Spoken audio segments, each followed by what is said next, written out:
الله نحمده ونستعينه ونستغفره ونعوذ بالله من شرور أنفسنا ومن سيئات أعمالنا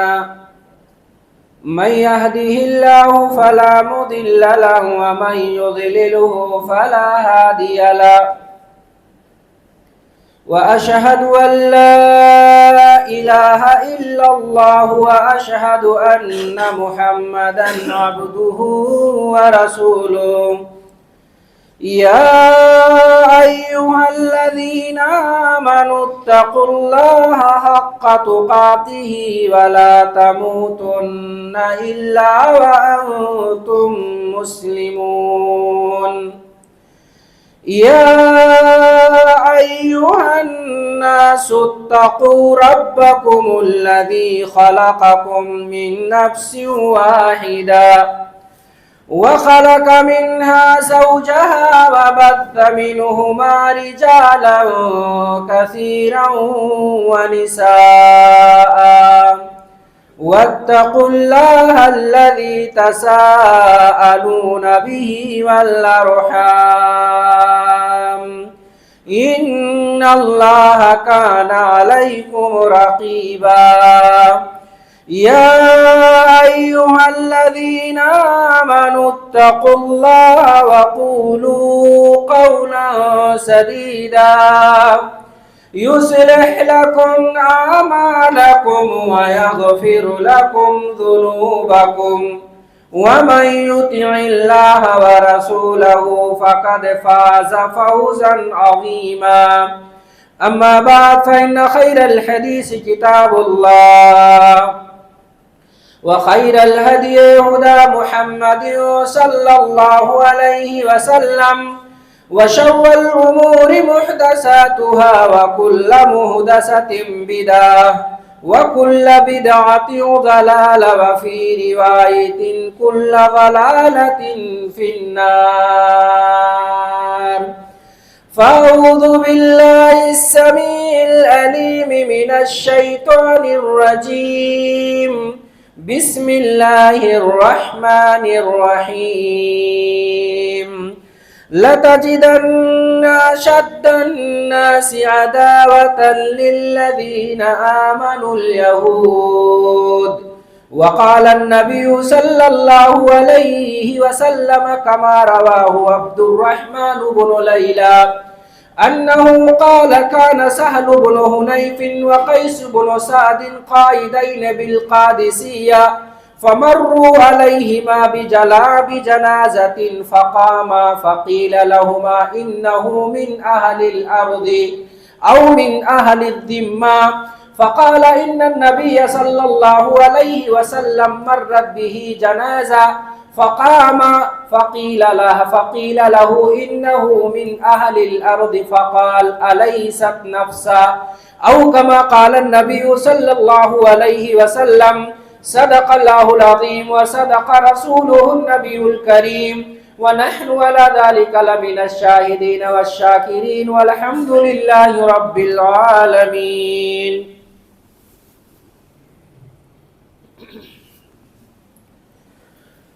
إن الحمد لله نحمده ونستعينه ونستغفره ونعوذ بالله من شرور أنفسنا ومن سيئات أعمالنا من يهده الله فلا مضل له ومن يضلله فلا هادي له وأشهد أن لا إله إلا الله وأشهد أن محمدا عبده ورسوله أما بعد فإن خير الحديث كتاب الله وخير الهدي هدى محمد صلى الله عليه وسلم وشر الأمور محدثاتها وكل محدثة بدعة وكل بدعة ضلالة وفي رواية كل ضلالة في النار. محترم حاضرین جمعہ، بزرگوں، نوجوانوں، عزیز بچوں، پس پردہ موجود خواتین ملت اسلامیہ، ہر قسم کی بڑائی، کبریائی، حمد و ستائش اللہ وحدہ لا شریک کے لیے ہے جو ساری کائنات کا چلانے والا ہے. بعدہو کروڑوں درود و سلام پیش ہو اللہ کے تمام نبیوں اور رسولوں کی ذوات مقدسہ پر، جنہیں اللہ رب العالمین نے انسانیت کی رہبری کے لیے بھیجا، خصوصاً آخری نبی جناب محمد رسول اللہ صلی اللہ علیہ وسلم کی ذات مبارکہ پر، جنہیں اللہ رب العالمین نے تمام نبیوں کا سردار، تمام نبیوں سے اعلیٰ، تمام نبیوں سے افضل بنا کر کے بھیجا، جن کی شریعت کو اللہ رب العالمین نے بقا بخشی ہے، اور ان الدین عند اللہ الاسلام کہہ کر کے اللہ رب العالمین نے جناب محمد رسول اللہ کے لائے ہوئے دین کی اہمیت اور فضیلت اور قیامت تک آنے والے تمام مسلمانوں کے لیے ایک قانون بنا دیا کہ یہی وہ قانون ہے جس قانون پہ اگر کوئی عمل کر کے آئے گا تو رب کے ہاں کامیاب ہوگا، اگر اس پر عمل نہیں کرے گا، اس قانون کو چھوڑے گا، اللہ رب العالمین ایسے شخص کو ذلیل و رسوا کرے گا، آخرت کے اندر ایسے بندے کو اللہ رب العالمین نجات نہیں بخشیں گے۔ محترم سامعین و حاضرین، آج کے اس خطبہ جمعہ میں جو عنوان آپ کے سامنے لے کر کے حاضر ہوا ہوں وہ عنوان ہے اسلام اور انسانیت۔ ہم اللہ رب العالمین سے دعا کرتے ہیں کہ اللہ رب العالمین ہمیں جو اسلام کی نعمت سے نوازا ہے اور اسلام کے اندر جو سب سے اہم تعلیمات میں سے ہے، اللہ اس اہم تعلیمات انسانیت پر اللہ رب العالمین ہمیں عمل کرنے کی توفیق مرحمت فرمائے۔ محترم سامعین، جناب محمد رسول اللہ صلی اللہ علیہ وسلم کو ابھی نبی نہیں بنایا گیا تھا، ابھی آپ کو رسول نہیں بنایا گیا تھا۔ نبوت و رسالت سے پہلے کا جو زمانہ تھا، جنہیں ہم اور آپ جاہلیت کے نام سے جانتے ہیں، زمانے جاہلیت کے نام سے موسوم کرتے ہیں، زمانے جاہلیت پر اگر آپ سرسری نظر ڈالیں تو سب سے اہم چیز جو آپ کو ملے گی، سب سے بدترین خصلت اگر جو آپ کو ملے گی تو وہ بدترین خصلت عدم انسانیت تھی۔ انسانیت نام کی ان کے اندر ذرہ برابر بھی کوئی چیز رمق دمق نہیں پائی جاتی تھی۔ بات پہ لڑائی کرنا، بات پہ جھگڑا کرنا، اتنی شقاوت قلبی اور اتنا زیادہ پتھر دلی ان کے یہاں تھا کہ چھوٹی چھوٹی باتوں پر، کہیں لڑکے کے بلوک لے کر کے، کہیں کھیت کو لے کر کے، کہیں پراپرٹی کو لے کر کے، کہیں جائیداد کو لے کر کے، معمولی بات پر ایک دوسرے کے خلاف کھڑے ہو جاتے تھے اور ایک دوسروں کے خون کے پیاسے ہو جایا کرتے تھے۔ تاریخ کے اندر ایک واقعہ ملتا ہے جس کو جنگ بسوس کے نام پہ جانا جاتا ہے۔ اس واقعے سے آپ کو اندازہ ہوگا کہ کس قدر ان کے یہاں انانیت اور کس طرح سے تعصب اور کس طرح سے عدم انسانیت ان کے یہاں تھی، ان تمام چیزوں کا آپ کو اندازہ ہو جائے گا۔ تاریخ کی کتابوں کے اندر صحیح اسناد سے یہ چیز منقول ہے، ایک جنگ تھی جسے جنگ بسوس کے نام سے جانا جاتا ہے۔ جنگ بسوس کی وجہ تسمیہ کیا ہے؟ جنگ بسوس یہ جنگ کیوں لڑی گئی اور کیوں اس کے اندر انسانیت کو جو ہے انسانیت کا خاتمہ کیا گیا اور اتنے لوگوں کا اس کے اندر خاتمہ ہوا کہ آپ اس کا اندازہ بھی نہیں لگا سکتے ہیں۔ ایک بسوس نام کی ایک عورت تھی، بسوس نام کی ایک عورت تھی، اس نے ایک اونٹنی پال رکھی تھی۔ اس کی اونٹنی ایک دن چرتے چرتے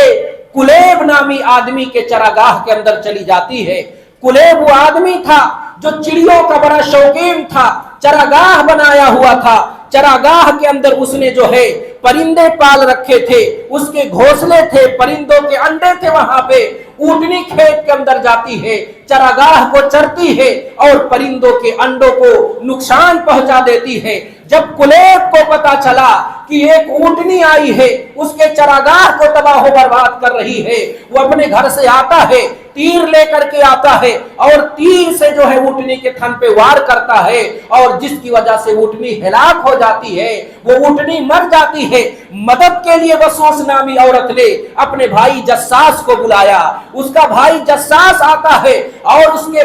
بہن نے اس سے شکایت کیا کہ کلیب نامی آدمی نے اونٹنی کو مار دیا ہے، اور میں نے جب اس سے وجہ طلب کرنے کے لیے، وجہ پوچھنے کے لیے میں گئی تو اس نے میرے ساتھ بھی ظلم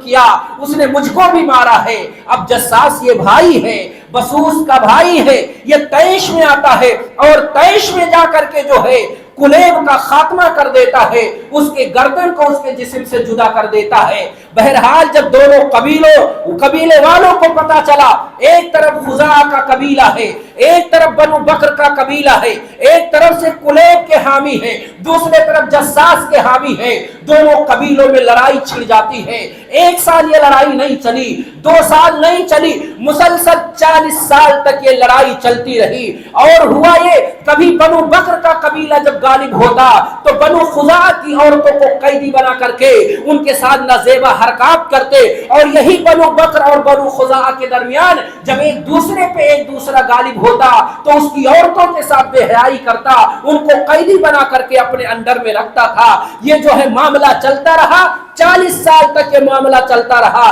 40 سال کے اندر تقریباً جو ہے 70,000 لوگ جو ہے اس جنگ کے اندر مارے گئے۔ آپسی لڑائی کی وجہ سے صرف ایک جانور چراگاہ کے اندر چلے گیا، اس ایک جانور کی وجہ سے، جانور کے مرنے کی وجہ سے اتنا انسانیت کا خون بہایا گیا کہ 40 سال لڑائی لڑتے رہے، اور 40 سال کے اندر تقریباً 70,000 لوگ جو ہے اس کے اندر تباہ و برباد ہو گئے، دنیا سے رخصت فرما گئے، ہلاک و برباد ہو گئے۔ یہ حالت تھی میرے بھائیوں عرب کی۔ عرب کے یہاں یہ ماحول تھا، معمولی سی بات ہوتی تھی، چھوٹی سی بات ہوتی تھی، قبیلے کی بات ہوتی تھی، خاندان کی بات ہوتی تھی، برسوں لڑائیاں چلتے چلی جاتی تھی۔ اللہ کے رسول صلی اللہ علیہ وسلم جب نبی بنائے گئے، آپ کو جب رسول بنایا گیا، تو جناب محمد رسول اللہ صلی اللہ علیہ وسلم نے سب سے پہلی جو لوگوں کو تعلیم دی وہ تعلیم یہی تھی، اے لوگوں آپ کو انسانیت سیکھنا ہے۔ جناب محمد رسول اللہ صلی اللہ علیہ وسلم سے جب حضرت عمرو ابن ابسہ نے پوچھا، اے اللہ کے رسول آپ کون ہیں؟ اللہ کے رسول نے کہا کہ میں رسول ہوں۔ کہا یہ رسول کیا ہوتا ہے؟ کہا اللہ کا پیغامبر ہوتا ہے، اللہ کے میسج کو، اللہ کے پیغام کو اس کے بندوں تک پہنچاتا ہے۔ حضرت عمرو ابن ابسہ نے پوچھا آپ کیا پیغام لے کر کے آئے ہیں؟ جناب محمد رسول اللہ نے جواب دیا، اللہ کے رسول صلی اللہ علیہ وسلم نے یہ نہیں کہا کہ میں توحید لے کر کے بھیجا گیا ہوں۔ جناب محمد رسول اللہ صلی اللہ علیہ وسلم نے کہا میں صلہ رحمی کے لیے، رشتوں کو جوڑنے کے لیے، رشتوں میں محبت پیدا کرنے کے لیے، خونی رشتوں کو مضبوط کرنے کے لیے، توڑنے کے لیے نہیں جوڑنے کے لیے مجھے بھیجا گیا ہے۔ پھر دوسرے نمبر پہ جب سوال کیا گیا تب جا کر کے اللہ کے رسول نے کہا اللہ رب العالمین نے مجھے بتوں کو توڑنے کے لیے اور توحید کے علم کو بلند کرنے کے لیے بھیجا ہے۔ جناب محمد رسول اللہ کی جو پہلی تعلیم تھی وہ صلہ رحمی ہے، اور یہ صلہ رحمی انسانیت کی پہلی سیڑھی ہے۔ آپ انسانیت کا حق اس وقت تک ادا نہیں کر سکتے جب تک کہ آپ رشتوں کی ڈور کو مضبوط نہیں کرو گے، اور جب تک رشتے کے ڈور مضبوط نہیں ہوں گے، جب تک کما حق ہو اس کے پاس جو ہے آپ توحید کی تعلیمات نہیں پہنچا سکتے۔ اور جب توحید کی تعلیمات نہیں ہوگی تو یاد رکھو جہاں توحید نہیں ہے وہاں انسانیت نہیں ہے، جہاں توحید ہے وہیں پہ انسانیت ہے، اور توحید کا اگر جنازہ نکل جائے تو آپ انسانیت کی امید بھی نہ رکھے میرے بھائیوں۔ یہی وجہ ہے کہ جناب محمد رسول اللہ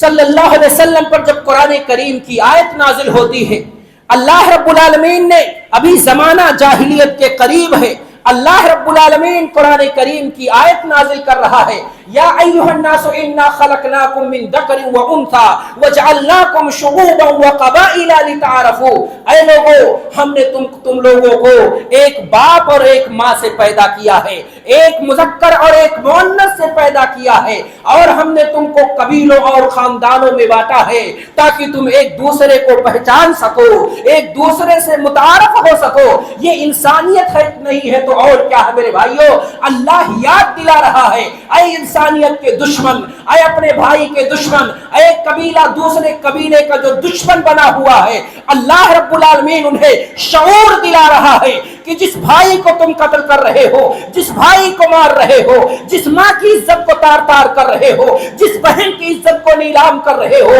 جو زناکاری اور بدکاری دوسروں کے بہنوں کے ساتھ کر رہے ہو، اے مکہ والو، اے مکہ والو، اے انسانیت کے دشمن سنو، جس کے ساتھ تم بدکاریاں کر رہے ہو، جس کے تم جان لے رہے ہو، جن کے دشمن بنے ہوئے ہو وہ تمہارا دشمن نہیں ہے، تمہاری ماں بھی ایک ہے، تمہارا باپ بھی ایک ہے۔ اس نقطے کو اگر انسان سمجھ جائے، مسلمان سمجھ جائے، کافر سمجھ جائے، ہندو سمجھ جائے، تو خدا کی قسم وہ انسانیت کا گلا گھونٹنے سے پہلے وہ سوچے گا کہ میں جس کو مارنے جا رہا ہوں، جس پر جرم ڈھانے جا رہا ہوں، یہ کوئی اور نہیں ہے، اس کی ماں بھی وہی ہے جو ہماری ماں ہے، اس کا باپ بھی وہی ہے جو ہمارا اور آپ کا باپ ہے۔ اگر یہ نقطہ آدمی سمجھ جائے تو شاید کہ وہ انسانیت کا خاتمہ نہ کرے، انسانیت پر ظلم نہ کرے میرے بھائیوں۔ اور یہی بات جناب محمد رسول اللہ صلی اللہ علیہ وسلم نے اپنی ایک حدیث کے اندر کہی ہے، مسند احمد کی روایت ہے کہ قال الامام احمد حدثنا اسماعیل انه قال حدثنا سعید الجریری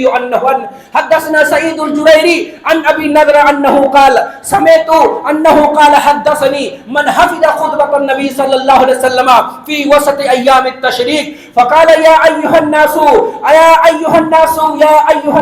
ان اباكم واحد ان ربكم واحد وان اباكم واحد الا لا فضل لعربي على عجمي ولا لعجمي على عربي الا بالتقوى ابلغت قالوا بلغ رسول الله صلى الله عليه وسلم ثم قال اي يوم هذا قالوا يوم حرام ثم قال اي شهر هذا قال شهر حرام ثم قال اي بلد هذا قال بلد حرام قال ابلغت قالوا بلغ رسول الله صلى الله عليه وسلم ثم فقال يا ايها الناس ان الله قد حرم اموالكم وقد حرم دماءكم واموالكم واعراضكم كحرمة يومكم هذا في بلدكم هذا في شهركم هذا ابلغت قالوا بلغ رسول الله صلى الله عليه وسلم فقال فليبلغ الشاهد الغائب او كما قال النبي صلى الله عليه وسلم اخرج احمد في مسنده وحسن اسناده شعيب النووي۔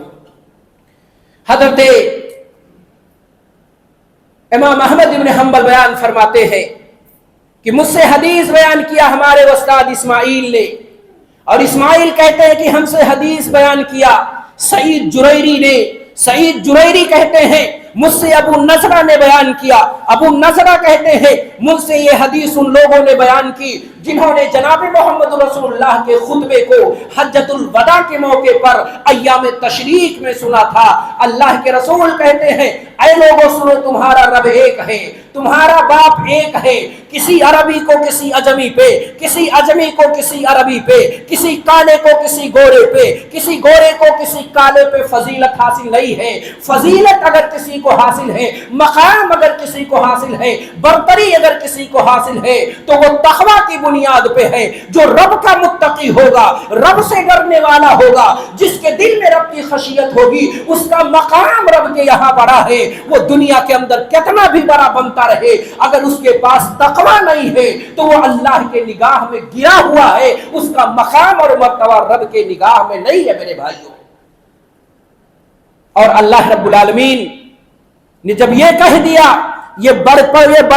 جو بڑائی، یہ جو قدر و منزلت حاصل ہے یہ تقویٰ کی بنیاد پہ حاصل ہے، سوال پیدا ہوتا ہے سب سے بڑا متقی کون ہے؟ آئیے جناب محمد رسول اللہ صلی اللہ علیہ وسلم کی مسند احمد کے حوالے سے ایک اور حدیث سماعت فرمائے کہ قال الامام احمد حدثنا سويج انه قال حدثنا سهيل انه قال حدثنا ثابت البناني حدثنا ثابت البناني انه قال سمعت انس بن مالك رضي الله عنه يقول سمعت رسول الله صلى الله عليه وسلم قرأ هذه الآية وما يذكرون الا ان يشاء الله هو اهل التقوى واهل المغفرة فقال رسول الله صلى الله عليه وسلم انا اهل ان اتقى ان يجعل معي الها اخر فمن اتقى ان يجعل معي الها اخر فهو اهل لي لان اغفر له او كما قال النبي صلى الله عليه وسلم اخرج احمد في مسنده وهو حديث حسن لشواهده۔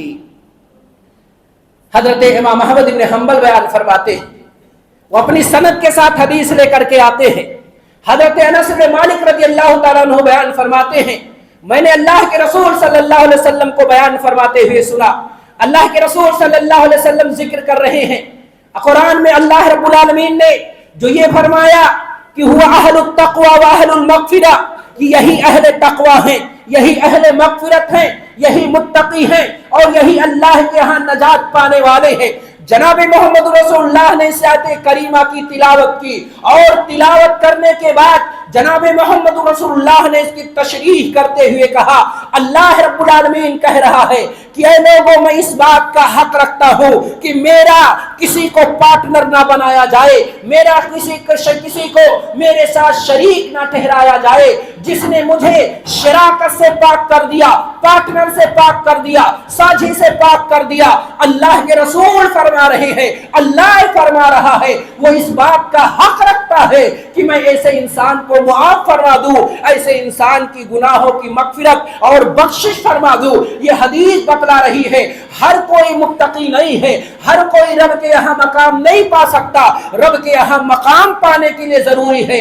کہ وہ متقی ہو، اور متقی یہ ہے جو اللہ کے ساتھ کسی کو شریک نہ ٹھہراتا ہو، ایک اللہ کا سجدہ کرتا ہو، ایک اللہ سے مانگتا ہو، کسی دوسرے سے امید وابستہ نہ رکھتا ہو۔ ایسے موحدین رب کے یہاں بڑے مرتبے والے ہیں، چاہے دنیا کے نگاہوں میں وہ حقیر و ذلیل کیوں نہ ہو۔ اور یاد رکھو جو دنیا کے نگاہ میں بڑا ہے لیکن اللہ کے ساتھ شرک کرتا ہے، اللہ کی عبادت نہیں کرتا، غیر اللہ کی عبادت کرتا ہے، ایسا مشرک دنیا کے اندر کتنا بڑا چودھری ہی کیوں نہ ہو، کتنا بڑا خان پٹھان ہی کیوں نہ ہو، اگر وہ مشرک ہے، رب کے ساتھ شرک کرتا ہے، یہاں بھی مانگتا ہے وہاں بھی مانگتا ہے، غیروں کے آستانے پہ جاتا ہے، خدا کی قسم وہ دنیا میں کتنا بڑا ہو، رب کے نگاہ میں مکھی کے پر کے برابر بھی ایسے انسان کی حیثیت نہیں ہے۔ حیثیت والا وہی ہے جو متقی ہو، اور متقی وہی ہے جو اللہ کے ساتھ شرک نہ کرتا ہو۔ آج یہاں بھی ٹیکتے غیروں کے آستانوں پہ،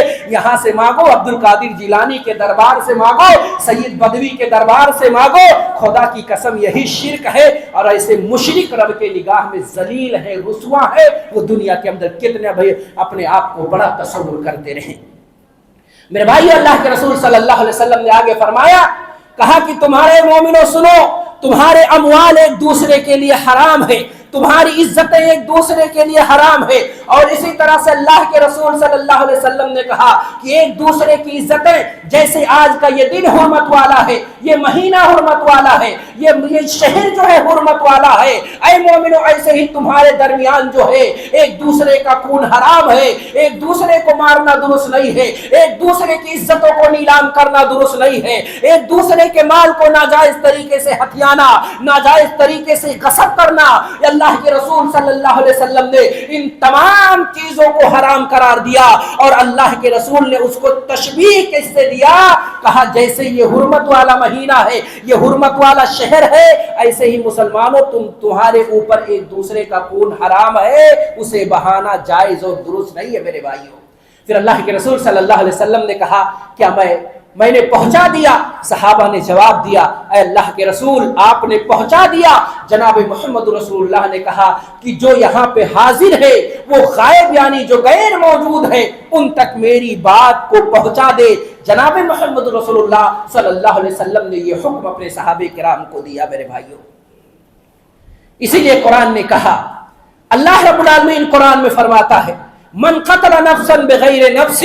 او فساد فی الارض فکأنما قتل الناس جمیعا، جس نے کسی جان کو لے لیا، کسی جان کو مار دیا، چاہے وہ نفس مومن ہو، چاہے وہ نفس مسلم ہو، چاہے وہ نفس کافر ہو، چاہے وہ نفس ذمی ہو، چاہے وہ نفس معاہد ہو، چاہے وہ نفس مستعمل ہو، اللہ رب العالمین فرما رہا ہے جملہ شرطیہ ہے، اور نکرہ شرط کے سیاق میں جب آتا ہے یہ عمومیت پر عمومیت کا تقاضا کرتا ہے۔ جس نے کسی جان کو لے لیا، کسی جان کو ناحق مار دیا، یا زمین میں فتنہ اور فساد پیدا کرتا رہا، اللہ رب العالمین فرماتا ہے فَكَأَنَّمَا قَتَلَ النَّاسَ جَمِيعًا، گویا کہ اس نے دنیا کے اندر موجود تمام انسانیت کا خاتمہ کر دیا۔ اور یہی وجہ ہے کہ سب سے بڑی سزا اور سب سے بھیانک سزا فسادیوں کے لیے قرآن نے جو بیان کیا ہے دنیا کی کتنی جو حکومتیں آئیں اور جتنے بھی دنیا کے قانون ہیں اتنی کڑی سزا کسی قانون کے اندر نہیں ہے جتنی فسادیوں کے لیے قرآن کریم نے سزا متعین کی ہے. انما جزاء الذین یحاربون اللہ ورسولہ ویسعون فی الارض فسادا ان یقتلوا. اللہ کہتا ہے جو زمین میں فساد پھیلاتے ہیں, لوگوں کو ڈراتے دھمکاتے ہیں, آج رب نے پیسے سے نواز دیا ہے تو اب آدمی اگر کوئی معاملہ ہو جاتا ہے تو وہ دھمکاتا ہے, اگر میرے موافق میرے سپورٹ میں آتا ہے تو ٹھیک ہے, نہ تو اس کو ٹپکا دوں گا. یہ آج معاملہ ہے. سنو, ایسے دھمکانے والے, ایسے ڈرانے والے, ایسے فتنہ پرور کی سزا قرآن نے یہ کہا کہ ایسے لوگوں کو کیا کر دیا جائے, قتل کر دیا جائے. اور کیا کیا جائے؟ اللہ رب العالمین فرما رہا ہے ان کے ہاتھ اور پاؤں کو الٹے سمت میں کاٹ دیے جائیں, یعنی داہنا ہاتھ اور بایاں پاؤں کاٹ دیا جائے, اور اسی طرح سے بایاں ہاتھ اور بایاں ہاتھ اور دایاں پاؤں کاٹ دیا جائے, مخالف سمت کاٹ دیا جائے, اور کاٹ کر کے ایسے لوگوں کی لاشوں کو دھوپ اور چٹیل میدان میں پھینک دیا جائے تاکہ چرند پرند کھا کر کے اپنی پیاس اور بھوک کو بجھا سکے. یہ سزا قرآن کریم نے متعین کی ہے ایسے لوگوں کے لیے جو انسانیت کے میرے بھائیوں دشمن ہے. آئیے انسانیت کی چند مثالیں میں آپ کے سامنے رکھتا چلوں کہ اسلام جو ہے انسانیت کی تعلیم کس قدر دیتا ہے, لیکن آج مسلمان اسے بھولا ہوا ہے. آج ہم نے اسلام کی تعلیمات کو چھوڑا ہے, اسی وجہ سے لوگ اسلام کو برا کہہ رہے ہیں. اسلام برا نہیں ہے, اسلام والوں کی وجہ سے آج اسلام بدنام ہو رہا ہے. آج ہمارے کرتوتوں کی وجہ سے, ہمارے کردار کی وجہ سے اسلام بدنام ہے. اسلام کی تعلیمات صحیح ہے, اسلام کی تعلیمات مستقیم ہے. اگر آج اسلام کی تعلیمات پہ مسلمان چلے تو خدا کی قسم جو ہمارے دشمن ہیں وہ دوست بن جائیں گے. ایک چھوٹی سی ویڈیو وائرل ہوئی ہے, بہت سارے لوگوں نے اسے دیکھا ہوگا اور کمنٹ بھی پڑھا ہوگا. ایک آدمی, میں یہ نہیں کہتا جو ہے کہ وہ اس کو وہاں پہ لے جانا اس کا کیا حکم ہے کیا حکم نہیں ہے, میں صرف مثال کے ذریعہ جو تعلیم آپ کو دینا چاہتا ہوں, جو نصیحت کرنا چاہتا ہوں وہ یہ ہے. ایک پنڈت تھا, اس پنڈت کی تصویر کو لے کر کے مدینہ المنورہ کے اندر جو ہے ایک آدمی جاتا ہے اور اس کی تصویر کو دکھا کر کے اس کے لیے دعا کرتا ہے کہ اے اللہ اس پنڈت کو, چاہے پریمانند ہو یا کوئی اور ہو, اے اللہ اس کی جو ہے اس کو شفا یابی عطا فرما دے. اللہ اکبر. میں یہ نہیں کہتا کہ وہاں پہ کہنے کا کیا حکم ہے یا نہیں کہنا چاہیے, یہ کہنا چاہیے. آپ دعا کسی کے لیے بھی کریں, شریعت نے اس کی مکمل اجازت دی ہے, لیکن اس ایکشن کا ریئیکشن دیکھیے. کتنے ایسے لوگ جو اسلام کے کٹر دشمن تھے وہ ویڈیو دیکھنے کے بعد جو ہے اپنا تبصرہ کرتے ہیں کہ ابھی تک میں مسلمانوں کو برا سمجھتا تھا, اسلام کو برا سمجھتا تھا, اسلام کی تعلیمات کو برا سمجھتا تھا. خدا کی قسم اگر یہ اسلام کی تعلیمات میں اندر شامل ہے تو آج میں اسلام سے جس قدر دشمنی کرتا تھا اس سے کہیں زیادہ اب میں مسلمانوں اور اسلام سے محبت کروں گا. آج مجھے پتا چلا اسلام کے اندر اتنی امن و شانتی ہے, اور اسلام غیروں کے تعلق سے کیا کہتا ہے. ایک چھوٹی سی ویڈیو دیکھ کر کے جو ہے اسلام کے تعلق سے اس کا نظریہ میرے بھائیوں بدل گیا, تبدیل ہو گیا. ہمارے نوجوان گانا شیئر کرتے ہیں, انہیں ٹائم ہے, گیم شیئر کرنے کا ٹائم ہے, لیکن اسلام کی جو سچی تعلیمات ہیں وہ اپنے فیس بک انسٹاگرام سے شیئر کرتے ہوئے اللہ جانے کیا چیز مانے. میرے بھائیو, اللہ کے رسول صلی اللہ علیہ وسلم کے حوالے سے آتا ہے, وقت بڑی تیزی سے گزر رہا ہے. بخاری شریف کتاب الجنائز کی روایت ہے, حضرت عبد الرحمن ابن لیلہ راوی حدیث ہیں جو خطبۃ الحاجہ کے بعد میں نے حدیث پڑھی ہے. حضرت عبد الرحمن ابن لیلہ بیان فرماتے ہیں کہ قال سہل ابن حنیف وقیس ابن سعد قائدین بالقادسیہ,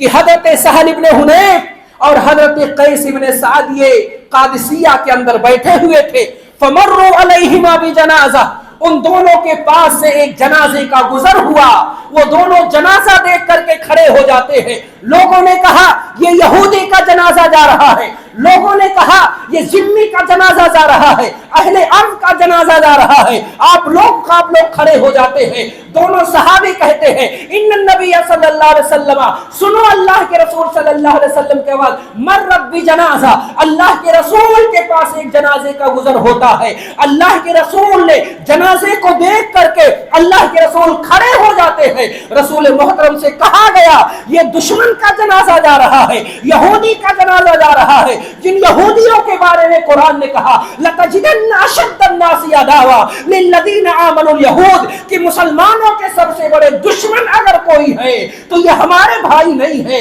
سب سے بڑا دشمن اگر مسلمانوں کا ہے جسے قرآن نے کہا وہ دشمن یہودی ہے۔ اور نبی کی حالت یہ ہے، نبی کے انسانیت کی جو تعلیم دی ہے، اللہ کے رسول سے جو کہا گیا یہودی کا جنازہ جا رہا ہے، جناب محمد رسول اللہ صلی اللہ علیہ وسلم نے کہا الیست نفسا، کیا یہ ایک جان نہیں ہے، کیا یہ انسان نہیں ہے؟ یہ جملہ بیان کر کے جناب محمد رسول اللہ صلی اللہ علیہ وسلم نے انسانیت کا اعلیٰ نمونہ پیش کر دیا میرے بھائیوں۔ اور یہی نہیں، بخاری ہی کی روایت ہے کہ انس بن مالک رضی اللہ عنہ قال کان غلام یخدم النبی صلی اللہ علیہ وسلم فمرض فاتاه النبی صلی اللہ علیہ وسلم يعوده فقعد عند راسه فقال اسلم فنظر الى ابيه وهو جالس عنده فنظر الى ابيه فقال اتفق فقال له اتي ابا القاسم فاسلم ثم خرج النبي صلى الله عليه وسلم يقول الحمد لله الذي انقذه من النار۔ حضرت انس بن مالک بیان فرماتے ہیں کہ اللہ کے رسول صلی اللہ علیہ وسلم کی خدمت ایک یہودی لڑکا کیا کرتا تھا، وہ بیمار ہو گیا، سب سے بڑے دشمن کا بچہ ہے، بیمار ہو گیا ہے، وہ بچہ ہے ابھی جوان نہیں ہوا ہے، وہ بچہ بیمار گر جاتا ہے، نبی کا خادم تھا، جناب محمد رسول اللہ اس کی عیادت کے لیے جاتے ہیں، اس کی زیارت کے لیے جاتے ہیں، اس کے سرہانے پہ بیٹھ کر کے اللہ کے رسول اس سے کہتے ہیں مسلمان ہو جا۔ وہ اپنے باپ کی طرف دیکھتا ہے، باپ اس کا بیٹھا ہوا تھا، اپنے باپ کی طرف دیکھتا ہے، باپ نے کہا اتی ابو القاسم، اپنے صاحبزادے کو باپ کہتا ہے، جناب محمد رسول اللہ جو بات کہہ رہے ہیں اسے تسلیم کر لے، مان لے۔ وہ بچہ اسلام لے آتا ہے، اللہ کے رسول صلی اللہ علیہ وسلم کلمہ پڑھانے کے بعد اس کے پاس سے گزرتے ہیں اور کہتے ہیں الحمدللہ الذی انقذہ من النار، ساری تعریف اللہ رب العالمین کی ہے جس نے اس بچے کو میری وجہ سے جہنم سے نجات دے دیا۔ میرے بھائیوں، سب سے بڑی انسانیت کی خدمت یہی ہے کہ اسلام کی تعلیمات کو اس تک پیش کر دیا جائے۔ اللہ کے رسول صلی اللہ علیہ وسلم کے صحابہ بھی انسانیت کے میدان میں کس قدر آگے تھے۔ آئیے ایک چھوٹا سا قصہ بیان کروں، 1.5 سے 2 منٹ کے اندر۔ جنگ یرموک کا واقعہ ہے۔ جنگ یرموک کے اندر بے شمار مسلمانوں نے شرکت کیا، اور جنگ یرموک کا پورا پس منظر میں آپ کے سامنے نہیں رکھنا چاہتا، صرف 3 سے 4 ہستیوں کا تذکرہ کرنا چاہتا ہوں۔ جنگ یرموک ہے جس کے اندر اکرمہ ابن ابی جہل ہیں جو بھاگ گئے تھے اللہ کے رسول سے بچنے کے لیے، لیکن بیوی نے نبی صلی اللہ علیہ وسلم سے امان دلا کر کے وہ بیوی لے کر کے آتی ہے، اور یہ وہی اکرمہ ہے جب اللہ کے رسول کے دربار میں پہنچتے ہیں، نبی صحابہ کے ساتھ بیٹھے ہوئے تھے، جب اکرمہ اللہ کے رسول کے پاس ان کی اہلیہ لے کر کے آ رہی تھی، جناب محمد رسول اللہ صلی اللہ علیہ وسلم نے اکرمہ کو دیکھ کر کے اللہ کے رسول اتنا تیزی کے ساتھ مجلس سے اٹھے، اتنا پرزور استقبال کیا کہ آپ کے بدن پہ جو چادر تھی، سب سے بڑا دشمن ہے، دشمن کا بیٹا آ رہا ہے، اور جناب محمد رسول اللہ کا استقبال دیکھیے، آگے بڑھ کر کے استقبال کرتے ہیں، آپ کے جسم مبارک پہ جو چادر تھی وہ سرک کر کے زمین پہ گر جاتی ہے۔ اور اللہ کے رسول سے جب صحابہ نے کہا اے اللہ کے رسول کون ہے، تو کہا مومن آ رہا ہے اور مہاجر آ رہا ہے۔ جناب محمد رسول اللہ کے پاس پہنچ کر کے حضرت اکرمہ اسلام قبول کرتے ہیں اور پہلی لڑائی جو لڑتے ہیں اسے غزوہ یرموک کے نام سے جانا جاتا ہے. یرموک میں جاتے ہیں, مسلمان اور کافروں کے درمیان لڑائی جب ختم ہو جاتی ہے, مسلمان اپنے شہداء کی لاشوں کو تلاش کرنے کے لیے جاتے ہیں, میدان جنگ کے اندر پہنچتے ہیں, اتنے میں ایک لاش نظر آتی ہے, ابھی جو ہے ابھی شہادت نہیں ہوئی ہے, حضرت حارث کی وہ لاش تھی. حضرت حارث کے پاس جاتے ہیں, ان کی آخری روح چل رہی تھی. حضرت حارث جو ہے پانی کا مطالبہ کرتے ہیں, اتنے میں پانی لے کر کے آیا جاتا ہے. ابھی پانی کا پیالہ جو ہے حضرت حارث نے اپنے لب پہ اپنے تشنہ لب پہ نہیں لگایا تھا, اتنے میں اشارے سے جو ہے حضرت اکرمہ نے پانی کی طرف اشارہ کیا. حضرت حارث نے کہا وہ میرے بھائی اشارہ کیا, پہلے میرے بھائی اکرمہ کو پانی پلا دو. ابھی اکرمہ کے پاس پانی پلانے والا پہنچتا ہے, یقینے میں حضرت جو ہے حضرت عیاش جو ہے حضرت عیاش کی نگاہ حضرت عیاش کی طرف نگاہ پڑتی ہے. حضرت اکرمہ نے کہا پہلے میرے بھائی کو پانی پلا دو. ابھی تیسرے کے پاس پہنچتے ہیں, اتنے میں چوتھے کی کراہنے کی آواز آتی ہے. تیسرا کہتا ہے پہلے میرے بھائی کو پانی پلا دو. چوتھے کے پاس پہنچتے ہیں, پانچویں کے کراہنے کی آواز آتی ہے. پانچویں کے پاس پہنچتے ہیں, چھٹے کے کراہنے کی آواز آتی ہے. جب چھٹے کی طرف اشارہ کیا جاتا ہے وہ پانی کا لوٹا لے کر کے پہنچتے ہیں. چھٹے کے پاس پہنچتے ہیں, ابھی پانی کا پیالہ ہونٹ سے لگایا نہیں تھا, وہ شہادت نوش شرما لیتے ہیں. وہ صحابی لوٹا لے کر کے جو ہے پانچویں کے پاس آتے ہیں, ابھی پلانے ہی والے تھے, وہ بھی شہید ہو جاتے ہیں. اور چوتھے کے پاس آتے ہیں, چوتھا بھی شہید ہو جاتا ہے. ابن عیاش کے پاس آتے ہیں, ابھی پانی پلانے کا ارادہ ہی کیا تھا, لوٹا لب سے لگایا تھا کہ ان کی روح بھی پرواز ہو جاتی ہے. اکرمہ کے پاس بھاگ کر کے آتے ہیں, اکرمہ کے بھی روح جو ہے روح پرواز ہو جاتی ہے. حضرت ہشام کے پاس آتے ہیں, حضرت حارث کے پاس آتے ہیں, ابھی پانی پلانے ہی والے تھے کہ وہ بھی جام شہادت نوش فرما گئے. پیاسے تھے, پیاسے ہی رہے, دریا کو چھلکتا چھوڑ گیا. یہ انسانیت تھی ان لوگوں کی, یہ معاملہ تھا ان صحابہ کرام کا جن کی تربیت جناب محمد رسول اللہ صلی اللہ علیہ وسلم نے کیا تھا. اسی چیز کی میرے بھائیوں ضرورت ہے آج اس پرفتن دور میں, جہاں ہمارے جان کے دشمن, ہمارے مال کے دشمن, ہماری عزت و آبرو کے لوگ دشمن بنے ہوئے ہیں. ایسے ماحول میں ہمیں انسانیت اپنے اندر پیدا کرنے کی ضرورت ہے, اور اسلام کی جو تعلیمات ہے, قرآن کریم کی جو تعلیمات ہے, اور اسی طرح سے صحابہ کرام کی جو تعلیمات ہیں, ان تعلیمات پر عمل کرنے کی ضرورت ہے. ہمیں سینہ دکھانے سے کہیں زیادہ ہمیں انسانیت دکھانے کی ضرورت ہے, اور اسلام کی جو اہم تعلیمات ہیں ان تعلیمات پر خود عمل کریں, اور غیروں کے ساتھ جو ہے اچھا بیہیویئر اور اچھا ویوہار برتاؤ رکھیں. انشاءاللہ جو ہمارے دشمن ہیں ایک دن دوست بن جائیں گے. اللہ رب العالمین سے ہم دعا کرتے ہیں کہ اللہ رب العالمین جو ہے ہمیں حق بات کہنے کی توفیق عنایت فرمائے. اللہ رب العالمین ہمیں ہمارے اندر انسانیت پیدا کرے, اور صحابہ کرام نے جس طرح سے انسانیت کا مظاہرہ کیا, اللہ رب العالمین ہمیں انہی کے نقش قدم پہ اس بات کے اندر چلنے کی توفیق عنایت فرمائے. آمین رب العالمین. والسلام علیکم ورحمۃ اللہ وبرکاتہ. نماز قائم کیجیے.